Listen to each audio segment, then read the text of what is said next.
Sabe aquela tecnologia super silenciosa que literalmente mantém o nosso mundo girando, dos celulares que a gente não larga por nada, aos controles remotos e relógios de pulso? A energia portátil é simplesmente essencial e nós dependemos dela o tempo todo. Hoje vamos mergulhar de cabeça nessa análise estrutural e desvendar a anatomia da energia portátil. A jornada de hoje está dividida em 6 etapas bem diretas.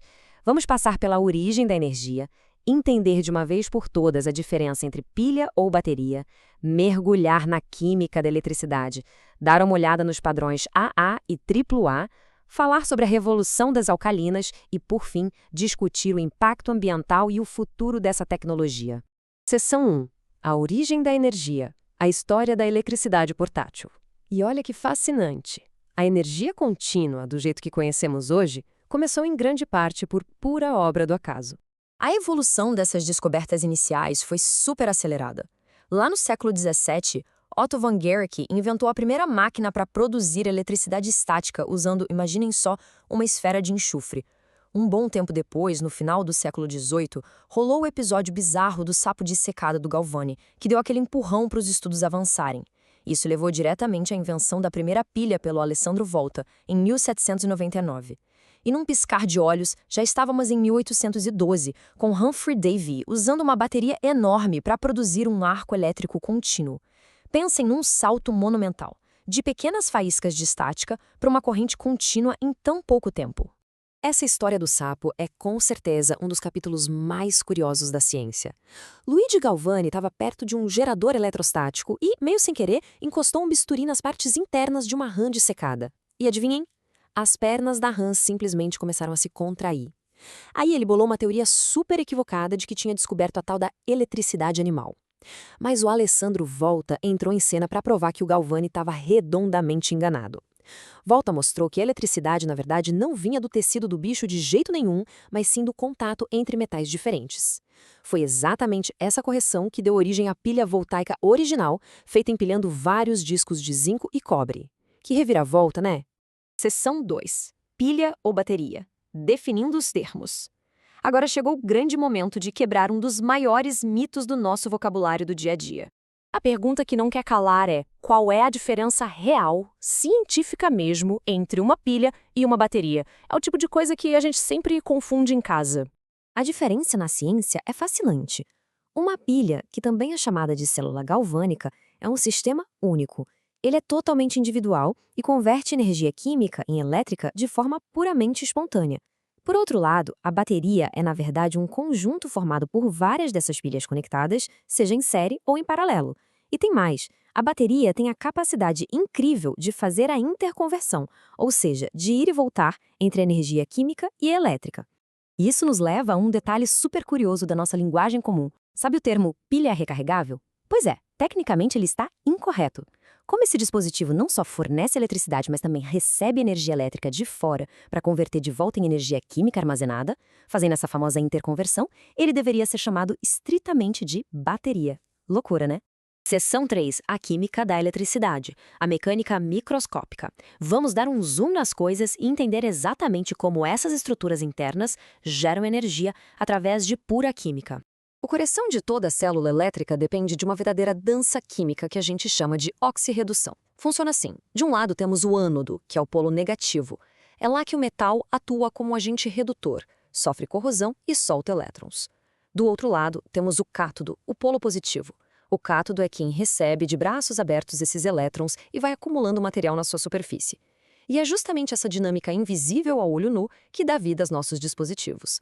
Para visualizar esse fluxo perfeitamente, nada melhor que olhar para a clássica pilha de Daniell, criada lá em 1836.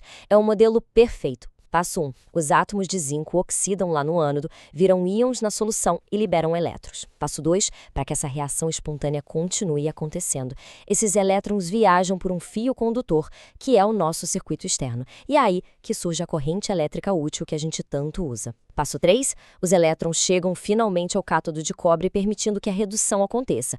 E para manter a festa toda funcionando em harmonia, entra em cena uma ponte salina que tem a missão de equilibrar as cargas positivas e negativas dentro das soluções.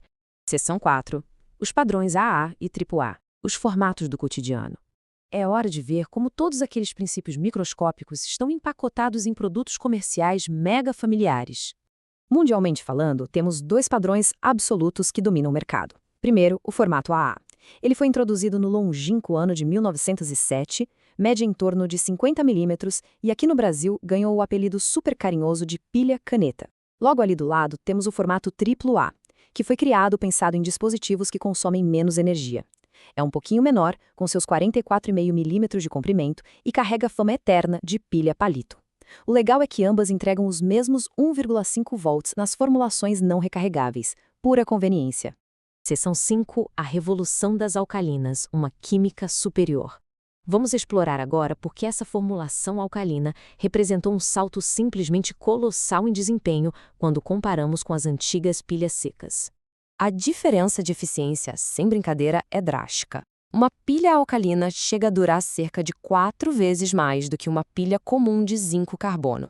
4 vezes é um ganho massivo de vida útil, especialmente para aqueles equipamentos de alto consumo. E o mérito dessa invenção vai para o cientista Valdemar Jungner, lá em 1899. O grande segredo da pilha alcalina é simples, porém genial. Substituir o sal ácido das pilhas comuns por uma solução eletrolítica extremamente básica, como o hidróxido de potássio ou de sódio. Estamos falando de um pH lá no teto, beirando os 14. Essa condutividade muito superior garante correntes nós altas, mantém a voltagem estável por muito mais tempo e tem um desempenho impressionante mesmo no frio congelante. Sem contar que previne aqueles vazamentos horríveis que costumam arruinar os aparelhos, permitindo que a bateria fique guardada na gaveta por até 4 anos com uma perda mínima de carga. Um verdadeiro divisor de águas. Seção 6. Impacto e o futuro. Regras ambientais e novas tecnologias. É claro que toda essa imensa conveniência de ter energia assim empacotada traz desafios globais de escala e de descarte. Para colocar as coisas em perspectiva, as estimativas mostram que a indústria global de produção de baterias movimenta impressionantes 48 bilhões de dólares todos os anos. É um número absurdo que prova o quanto a civilização contemporânea respira e depende vitalmente dessa tecnologia, fabricando bilhões e bilhões de unidades químicas ano após ano. E com uma escala colossal de produção, a responsabilidade ambiental deixou de ser uma opção e virou urgência. Felizmente, já em 1993, os maiores fabricantes ao redor do mundo tomaram a atitude corretíssima de banir o mercúrio de suas pilhas de uma vez por todas. E aqui no Brasil, resoluções rigorosíssimas como a 257/99 do CONAMA entraram em campo com força. Elas definiram limites bem estritos para metais pesados e obrigaram que os fabricantes garantissem a logística reversa, a reciclagem e o descarte seguro. Tudo para que essa conveniência não custe caro demais para o nosso meio ambiente. A boa notícia é que a engenharia não para de nos surpreender. O desenvolvimento tecnológico de ponta mostra que o nosso próximo passo parece ter saído de um roteiro de ficção científica. Neste exato momento, cientistas do Reino Unido e da Rússia estão pesquisando de forma paralela a criação de baterias revolucionárias feitas à base de diamantes.